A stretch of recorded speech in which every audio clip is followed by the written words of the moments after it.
Pag ang Diyos ginusto ka dito, wala ka talagang magawa. The more mo siyang inaayawan, the more ka niyang dinidikit. Kasi alam nga niya, kasi kung pwede nga lang ipasa ko sa inyo, tayo na lang mag-vision, nako, feel free, you can have it. At least ako, matahimik ako, at least makatulog ko. Hindi ko naman sinasabi na, hindi naman talaga madali mag-vision. Ang hirap din ng katahimikan sa sarili ko yun.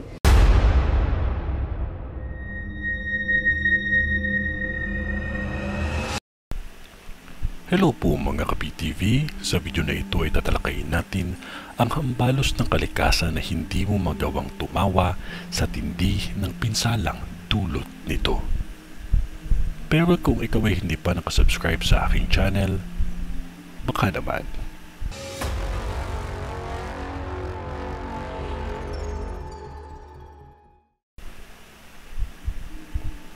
Speaking of reality lang tayo para sa mga taong nambash at nagtawa.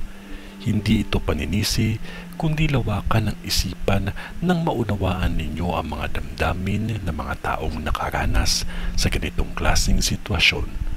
Huwag sabihing normal lang na para bang tanggap na ng lahat ang ganitong masamang pangyayari.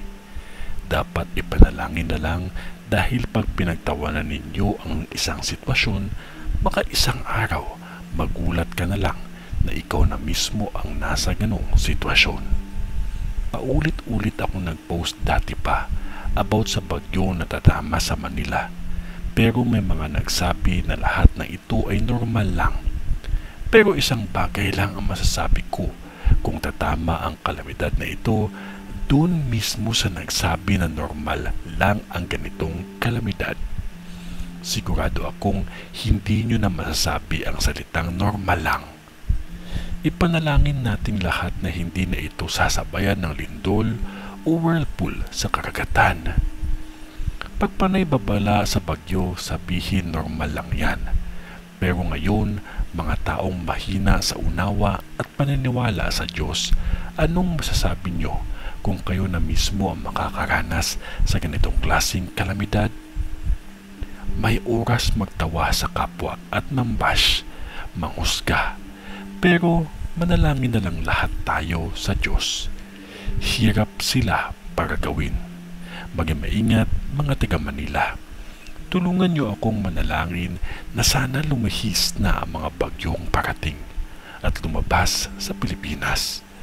At huwag na iparanas sa atin ang lindol. Kung ano man yun ay wala pa ding makakatalo sa taimtim na panalangin natin sa Diyos. Magtiwala lamang po tayo sa Kanya kasi mahal niya po tayo. God bless po and stay safe po. Maraming salamat po sa inyong lahat. Sa ngalan ng Diyos Ama, ng Diyos Anak, at ng Diyos Espiritu Santo. Amen.